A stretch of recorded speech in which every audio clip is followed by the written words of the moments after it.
The drudgery of life in a medieval monastery. Boring history for sleep. Picture yourself waking not to sunlight, but to the pre-dawn tolling of a heavy bell. The stone walls are damp and cold. Your blanket is little more than rough wool. You are not a peasant or a noble, but a brother in a medieval monasterian institution as central to the Middle Ages as the village or the castle, and as routine-bound as any life could be. Monastic life is shaped by order, both spiritual and practical. The rule of Saint Benedict, adopted in much of Western Europe, is both scripture and schedule. The day is carved up by prayer, work, study, and silence, measured not by hours as you know them, but by the relentless cadence of bells.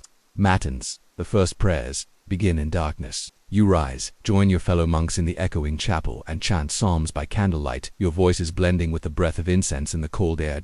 After prayers, the work of the day begins. The tasks are determined by the monasteries' needs: tending gardens, baking bread, brewing ale, copying manuscripts, or caring for livestock. Each monk has a role. Some are gardeners, rising to weed and water the vegetable plots.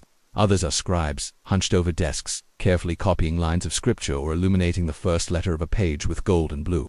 Some are lay brothers, working outdoors from dawn till dusk, rarely stepping into the scriptorium or library. Meals are simple and silent. You gather in the refectory, eating from wooden bowls, pottage bread, beans, perhaps a little cheese or fish.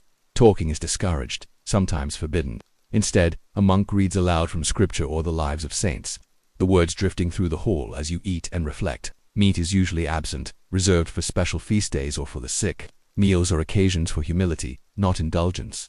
Throughout the day, the bell summons you back to prayer. Lord's Prime, Terce, Sext, None, Vespers, Complenite service, marks the passing of time, dividing work into manageable intervals and reminding you of your greater purpose. The repetition is both anchor and challenge. The words of the psalms become familiar, their cadences etched in memory, yet the monotony can weigh heavy, especially in the depths of winter when the nights are long and the fields are bare. Distractions are few. Monasteries are designed to be isolated, surrounded by high walls, far from the bustle of towns, with strict rules about visitors and correspondence. News from the outside world is rare and often slow to arrive. Even when allowed to speak, conversations are quiet and measured. The rule emphasizes humility and obedience. Questioning is discouraged. Hygiene is simple. Baths are rare, and laundry is a laborious task. The air smells of wax, earth, and old stone. Clothing is rough, undyed wool, practical, not comfortable. Shoes are heavy and clumsy, worn for work in the garden or orchard. The cell, your private space, is barely more than a narrow bed and a small window, offering little privacy or warmth. Yet for all its discomforts, monastic life offers stability. Famine is rare. The community stores food for lean years. Illness, which is cared for in the infirmary.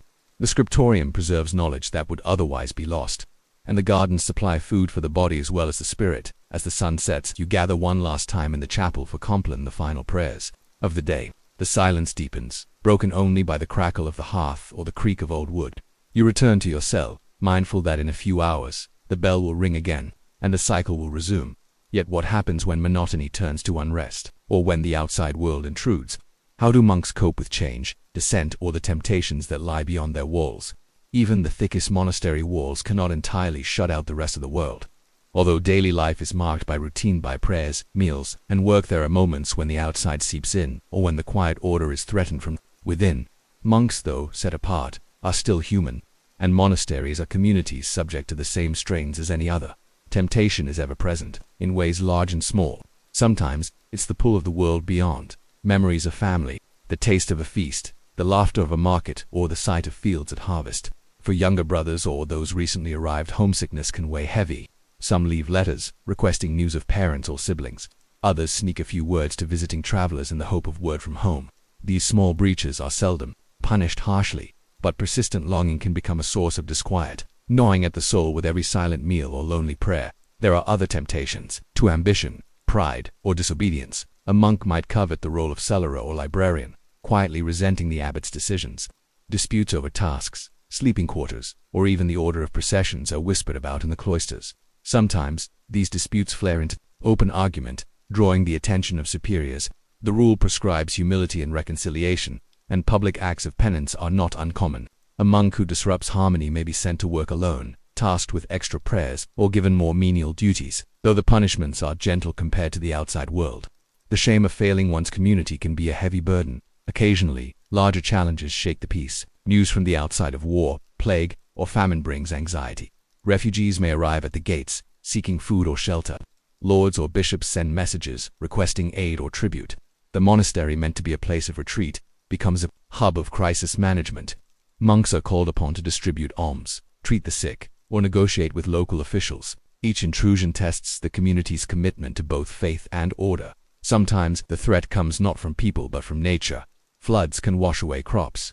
Drought may wither the gardens. Illness might sweep through the dormitories. In hard times, discipline is tested. Fasting becomes necessity rather than virtue. Arguments may erupt over shrinking stores, and the infirmary fills with weak and ailing brothers. The abbot leads extra prayers, urging endurance and mutual aid. Monasteries are not immune to scandal either. Chroniclers quietly record tales of monks who break their vows, secret meetings with outsiders, pilfering food, or even sneaking out at night. Some stories are exaggerated by critics, but some are true. When discovered, the culprit is not only shamed but can also imperil the whole community's reputation. Bishops or even royal inspectors may visit, demanding stricter rules or removing the abbot.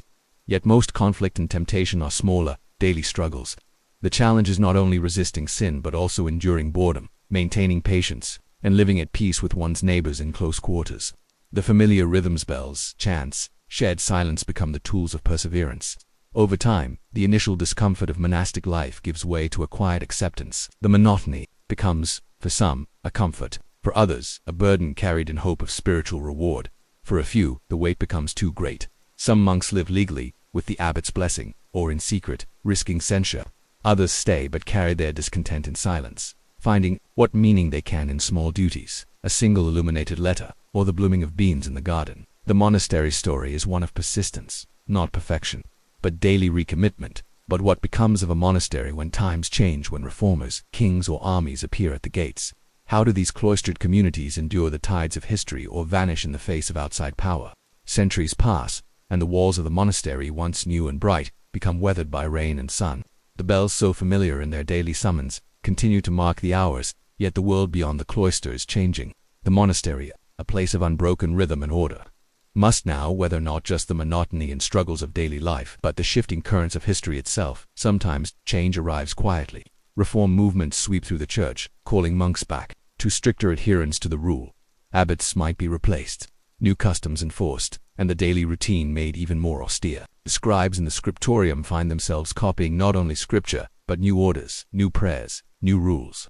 Some brothers, weary of reform or longing for the older ways, leave for other houses, or slip into a melancholy silence. The monastery survives, but the tone within changes gently, perhaps, or more severe.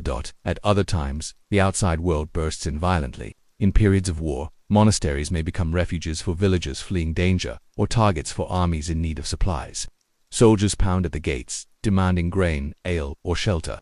Relics are hidden, and treasures hastily buried or spirited away. The monks gather in their chapel, praying for deliverance, listening for the distant thunder of hooves or the shout of strangers. Sometimes the walls hold, sometimes they fall. The aftermath is always quiet. Repairs are made, prayers said, and the daily routine resumes, though perhaps with fewer brothers and deeper scars. Perhaps the greatest upheaval comes in the later Middle Ages and Renaissance, as kings and princes challenge the power of the church. Across Europe, monasteries are dissolved by seized, libraries broken up, buildings left to ruin or converted into private estates. In England, the dissolution under Henry VIII sweeps away hundreds of houses in a matter of years. Monks and nuns scatter, some finding work as priests, others disappearing into the countryside, their names lost to time. The bells fall silent, the gardens run wild, and the scriptoriums gather dust. Yet the impact of these communities lingers long after their walls crumble. The books they copied preserve knowledge that might otherwise have vanished, texts of science, law, medicine, and philosophy. The orchards and gardens they tended introduce new fruits and techniques to the wider world. The ruins themselves become places of memory and wonder. Children explore the echoing cloisters, villagers gather herbs in the overgrown gardens, and travelers marvel at carvings weathered by centuries. Even in places where monastic life endures, the routine is gentler, the numbers fewer. The rule is followed, but with understanding for human weakness. The silence is broken now and then by visitors, schoolchildren, or the occasional festival. The legacy is no longer one of strict isolation, but of quiet service, learning, and prayer. The story of the medieval monastery is not one of grand events or heroic acts, but of steady persistence, the daily acceptance of boredom, discomfort, and the constant push to do a little better, live a little more simply, and find meaning in the smallest of routines. For every illuminated manuscript, there are 1,000 silent prayers, 1,000 weeds plucked from the garden, 1,000 loaves of bread kneaded by hand. So as you drift asleep tonight, Imagine the gentle clamor of bells fading into dusk, the soft tread of sandals in a stone corridor, and the flicker of candlelight on parchment. The true story of the monastery is the quiet resilience of those who lived, labored, and prayed within its walls, leaving behind a legacy of steadiness and peace that, in its own humble way, still shapes the world.